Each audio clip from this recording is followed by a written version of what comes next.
Hello friends, welcome to another episode of the Urban Homesteading channel with Professor DIY, Mrs. DIY and Elpida. Today we failed. We do have a project for you, but it is not a project that we finish successfully as you're going to see in the end.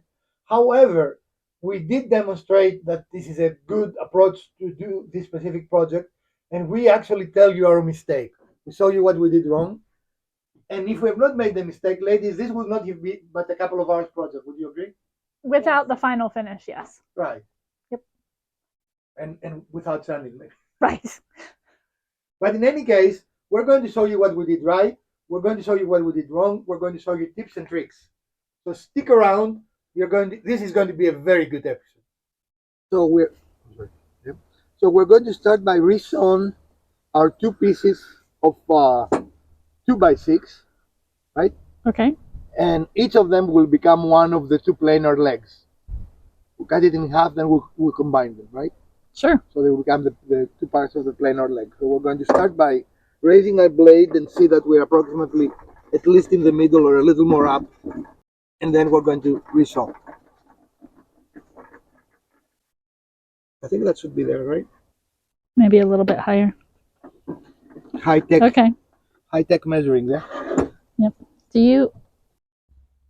We're using a little trick here to line the blade as well as we can, right? It's not going to be perfect, but we'll be very close. So what you're trying to do is cut the board in half as close as you can possibly do it. And so what we did was find a scrap piece of wood that is the same thickness as the board we want.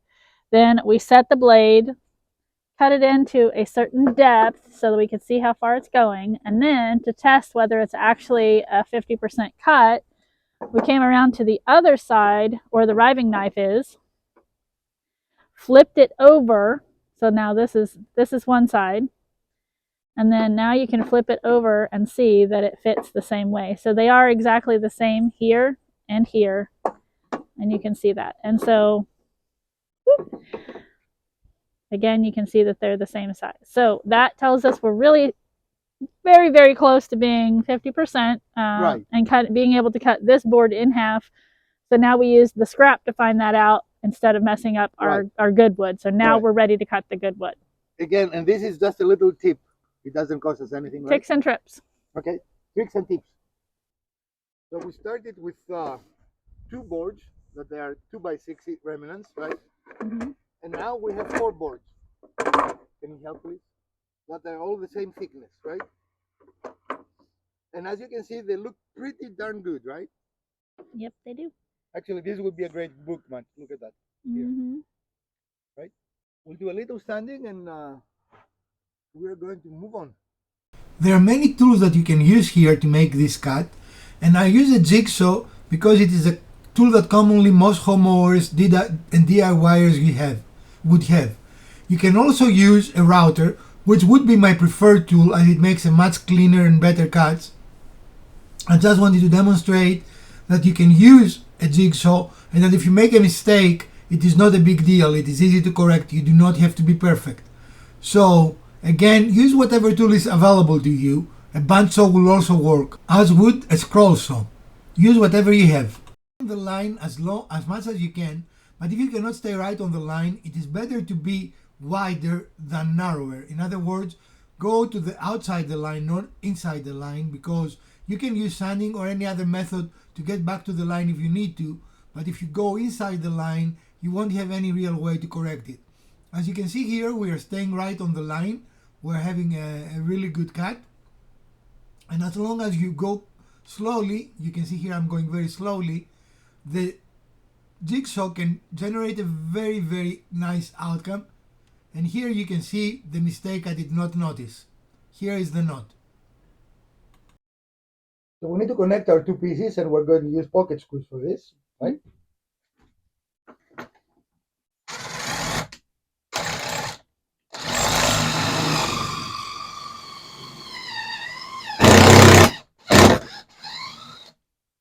I guess we need to do the other one closer there. Okay.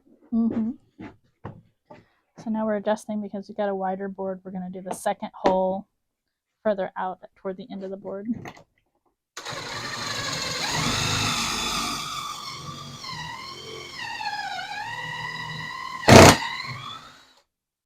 right? And we're going to do that 3 more times for a total of 8 holes, and to get the 2 boards and 2 boards stuck together, and we'll come back as we're doing that. Yep. So I made a mistake here in our prototype, and this is a step that you will not have to follow.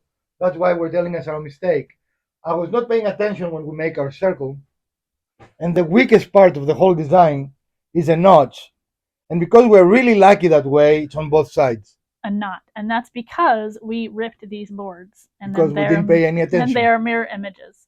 Right, but but had we flipped the boards around and put the circles on the other side, then this knot would have been gone as part of the cutout, and we would have had a solid piece here. So it's supposed to be like that.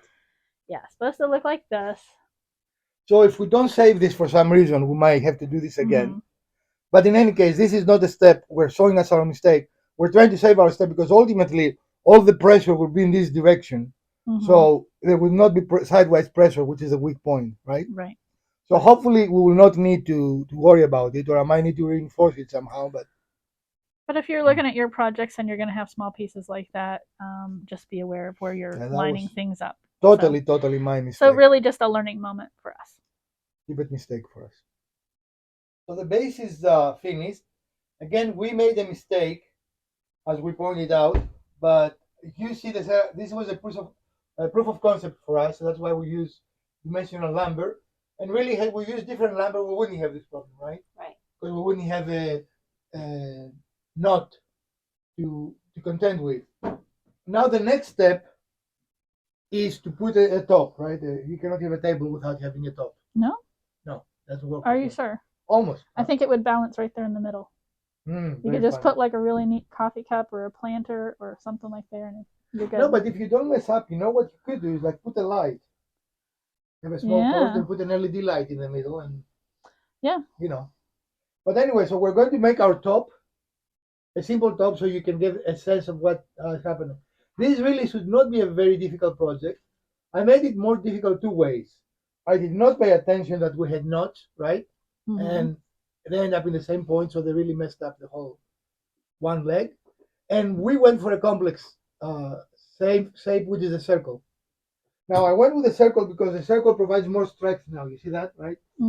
So, but we could put, like, if you have it square, it will give you the illusion of a cube. Does that make sense? Yeah. So for a concept, I went with the most difficult construct, and then I was inattentive. So you're always making it hard for us. I do for you. Yeah. I'm the one that screwed up. You're making it hard for all of us, but we're here. So the way this goes together is that we cut on each board an opposite slot, right? So we got a slot on this one here. So this is how the pieces should look when you're done, right? So you have an opening in opposite, right? Now this is important because you want your circle to be symmetrical, right? So you cannot just do either one you want. You need to visualize it. And this we did correctly, actually. We did. Right? Now we thought of a way that you could save this. If it was for better wood, we might have done it. And that is to just put a spline all the way up as a decoration, right? Right. And if we were using expensive wood, that might be worth doing. But on this, it really didn't make a big difference, right? No. So what you're talking about is this that we used to support where the knot was coming apart. But again, you could do it for the entire length, height of your table. That again would just add like a dimensional piece. Correct. It makes it look better. Right. So, but now it's clear how it goes, right? It just So this one would slide down in through this hole, and then they come together and I don't know if we saw that, but we used one of those pieces. We didn't measure this. Right.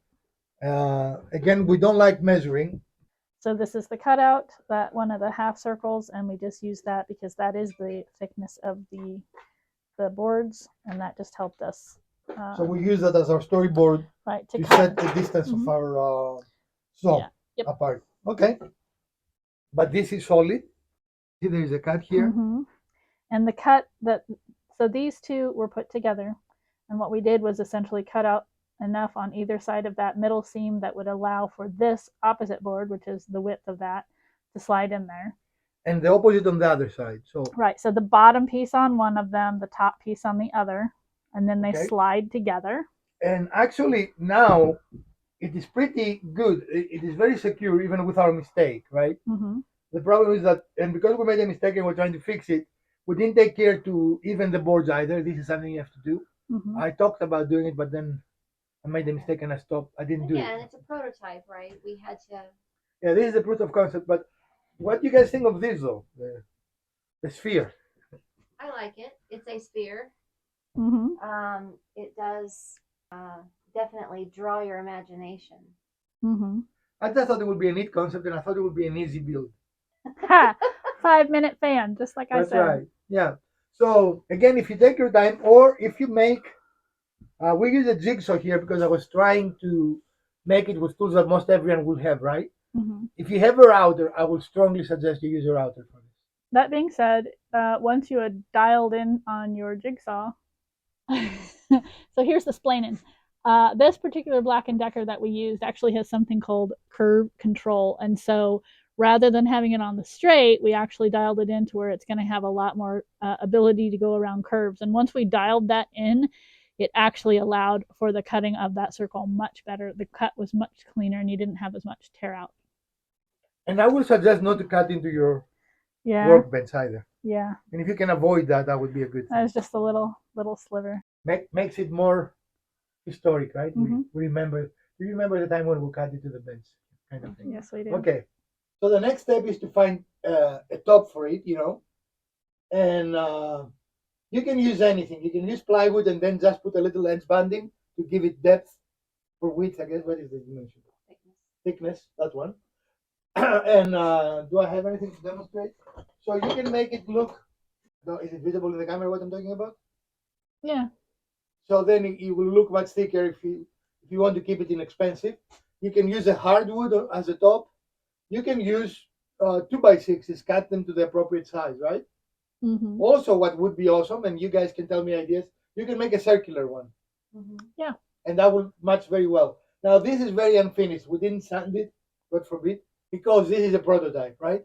Mm-hmm. So we don't need to make it look great.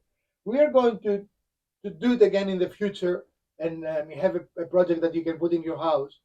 But really, if you don't make the mistake, what do you ladies think? All our time was trying to address the mistake I made, right? A lot of it, yeah. The rest of it is I think, pretty straightforward. Would you agree? Mm-hmm. Yeah. So this is our project. This is our successful failure for today. We don't have another failure in our channel. I don't remember, do we? Ever since we started publishing? I don't know. But it's okay to show your failures because even though we failed, we learned a lot out of this process, right? Mm-hmm. And one of the things which I knew, for some reason, I was too focused on this because I had a hard time explaining to Mrs. DIY and Elpida. So we started with only me knowing what we're doing, right? Mm-hmm. Which makes it hard for everyone. So I was too focused on trying to explain that I didn't pay attention to the knot.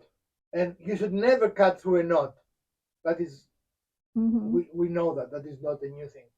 But in any case, I do like what I see. I don't like this specific one, but I do like what you see. What you guys see. Conceptually, it's a great idea. And there's so much you can do with that space too. If you want to leave it plain, or if you want to put like a light in it, like you said, or it could be a space for a small plant. There's a lot of things you can do. Shelf, yeah, you can do a lot with that space to give it even more visual interest. So I get A for the idea and F for the execution. Right. So a solid C for the project. Sure. All right, gang. Well, thank you for watching this episode. I must admit I'm a little disappointed we failed. How you ladies feel? A little bit, yeah. But the concept, it works. Should we try it again and make it right the next time? We will try it again another time, yes.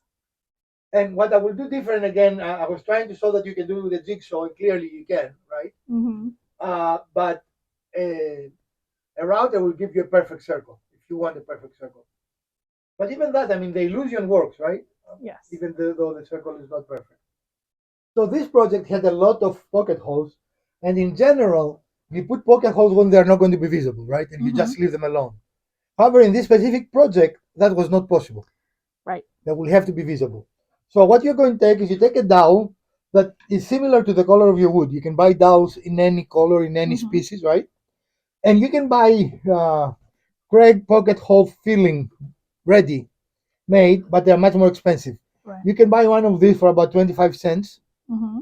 We have a series of it, but where the pre-cut and they're just already saved. Right, But right. it takes a little work. I will show you, even though it looks weird. So you take the dowel and you make sure that you are very tight there, right? Mm-hmm. And you might need to twist it around Right. just to get it all the way in. Mm-hmm. Okay. So Okay. then take a flash cut saw.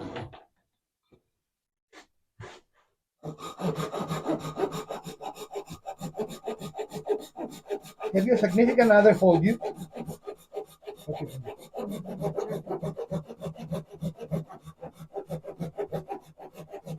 And because in this episode we did not allow Mrs. DIY to sand, she can sand now. But already you can see, right? Yep. So now you see that it's going to be flush. So we're going to go show you a little sanding will take care of the rest of it, right? Mm-hmm. And the neat thing about this is ready now. This is the correct angle, right? Because now it's got the angle and you can Right. use it on the next hole.